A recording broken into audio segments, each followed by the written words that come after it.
Hey, on today's show, we're going to talk about some tips that everyone needs to do before they plan a trip.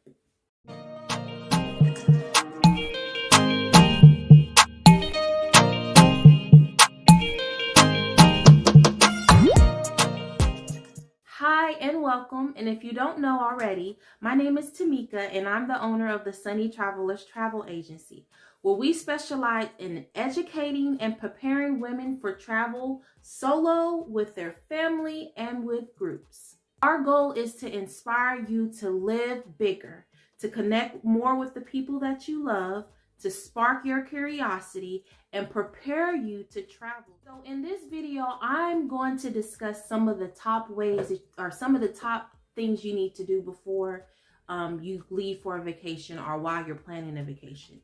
Now, for the sake of this video not being 3 or 5 hours long, I've kind of narrowed it down to just a few. So let's get started. The first one is that you need to research. I almost forgot. I had to go look at my notes.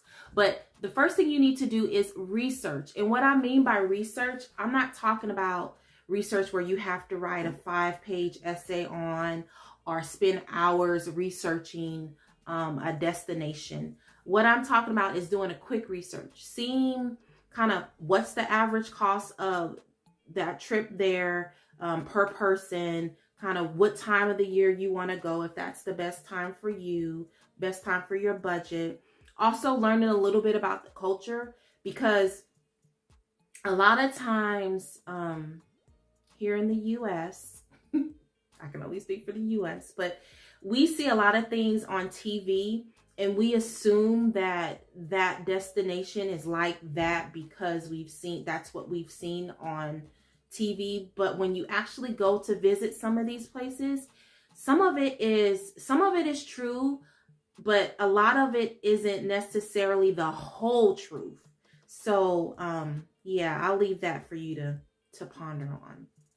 Also, when you're talking about culture, a lot of the time, the culture is sometimes completely different, especially when you go somewhere, international.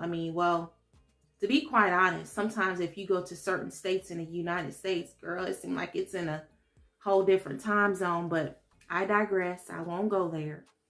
And when you're talking about different culture with your kiddos, and doing your research, it actually gives, it's a conversational starter, not just with your kids, but with anybody. You can kind of, talk about the world's hottest peppers found here, or the world longest zip line is here. And it kind of gets you excited about that destination. It gives you something to talk about. And then also, it creates bonding time with your loved ones. And I'm all about, bonding time, because you can never have enough bonding time.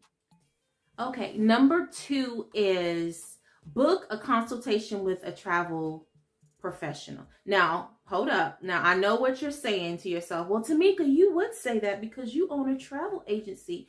Why wouldn't you say book a consultation with them? And your answer is, you're right. I'm just kidding. No, but all honesty, you should book a consultation with a travel professional. And, actually you should book your vacation with one. And the reason why I say that is because, and I didn't realize this until I actually became one, but there is so much stuff that travel advisors know that the average person doesn't know. Even when it comes to a person that has maybe traveled, that's well traveled, there's just stuff that I just did not get and understand until I actually saw the other parts of the other side of it, and that's being a travel advisor. And then also there's different perks that we get, that we get from the suppliers, the people that we are, the companies that we book through, that we're able to pass down to our clients. There's some that are some outrageous bonuses to working with the travel advisors: room upgrades, different incentives, different hotel credits that you get by booking with them. I mean, it's just crazy the amount of stuff that we can get for our clients. Not all the time, but a lot of the times we can. And then the knowledge that we have, and even if we don't know something, we have such a network and a connection of other advisors and other agency owners. I know for myself that I have that's priceless, that I can call at a drop of a dime and say, hey, do you know such and such this? Oh yeah, we've had several people go here. Yeah, you can send them here or do this or whatever. It's just hands down, I think it's the best way to go when you're booking your vacations, because truly travel agencies or travel advisors, we specialize in what we do. Just like when you go to a dentist, you don't go to a dentist about issues with your foot, because a dentist specializes with things dealing with your mouth. It's just like, and you pay for their expertise. It's just like when you are working with travel advisors, we specialize in what we are doing. And I mean, why wouldn't you go to someone that's what they do? I mean, it's a no-brainer to me, but that's just me. Anyway, number 3 would be insurance. Now, I know again, you're saying, well, Tamika, I know why you're saying this, because you own a travel agency, and of course that's what you do and that's what you sell. And I'll say again, you're right. But the way that insurance work is that you don't know, or you don't need it until you do. So why not have that buffer and that confidence that that if something ever goes awry, that you have backup to cover that. And then plus, once you have reached a point to where you have actually paid for your vacation, or you put payments down for your vacation, it now becomes an investment. And with anything, I mean, like, again, I can only speak for myself, and for people that are smart about, protecting their investments. But why wouldn't you want to protect that? Why wouldn't you want to protect that $5,000 vacation with a insurance policy that only costs a fraction of the vacation itself? Only like maybe a few $100, if that. So to me, again, that's a no-brainer. So why wouldn't you want to protect your investment? Okay, so the next thing is number 4, I believe. Let me look at my notes. Yeah, number 4 is give yourself enough time for planning, for reflecting, for all the things that you need to do before, during, and after your vacation. Like, for example, I know that when I took vacations, especially when it was like a long vacation, or sometimes even a short vacation, and then had to go to work the next day, it's like, man, I always said to myself, man, next time I'm gonna, give myself a day or maybe a half a day where I can kind of just decompress and kind of reflect on what just happened, and not just be like, go, go, go, go, go. I mean, that's the whole reason. One of the reasons why you do take vacations is so that you can kind of disconnect in a way, and that you're able to kind of be in the moment. So you need time to kind of get back into the swing of things. And I always recommend, that you kind of give yourself enough time before the vacation and after, and then give yourself enough time for planning. I mean, a lot of times, if you're going international, you don't want to be applying for passports, visa, only but a few months before your departure date. I mean, why put yourself under that stress of, will it come back in time? Will I have all my documents that I need to be able to travel? Give yourself enough time to get all of that stuff done, to get all of the monies that it's going to require for you to pay for your trip, or the money that you're going to use to spend on your trip. Give yourself enough time to do that. And that way it can kind of be, the planning process can be more enjoyable versus it being stressful, because it doesn't need to be stressful at all. Okay, and so my next tip is to make checklists. Now, I'm a firm believer of checklists. Actually, I call them to-done lists instead of to-do lists. I do to-done lists.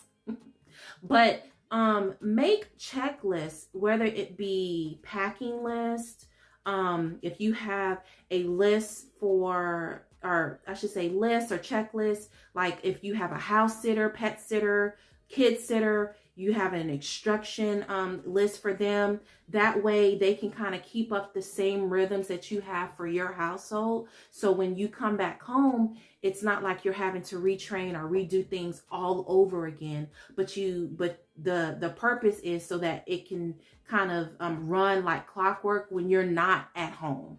And another list would be like itinerary list that you can have already pre-made with all of your locations of where you're going, the hotel numbers. That way you can give it to your loved ones so that they can see in case of emergency, if they have to contact you, they have that information. Because a lot of times, some places, you know, US or cellular is our cellular, what is the thing I'm thinking about?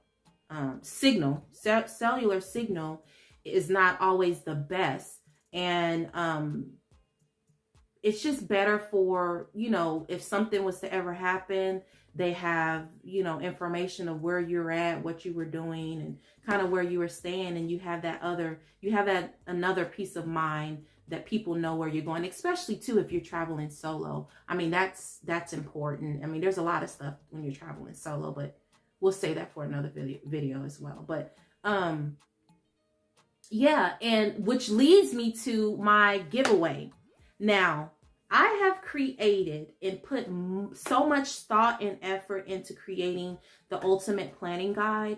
And in this planning guide, it gives actually a countdown of kind of little actionable steps that you can take from 2 years or from the before you even plan your vacation all the way to the time that you leave. And the goal of this is that it will give you actionable steps to take. That way you won't feel so overwhelmed. Now, I know, and like a lot of moms out there and a lot of people that run households and stuff, that it's a lot to that. It's a lot to make sure that this person's okay. I got the groceries done. I got this done.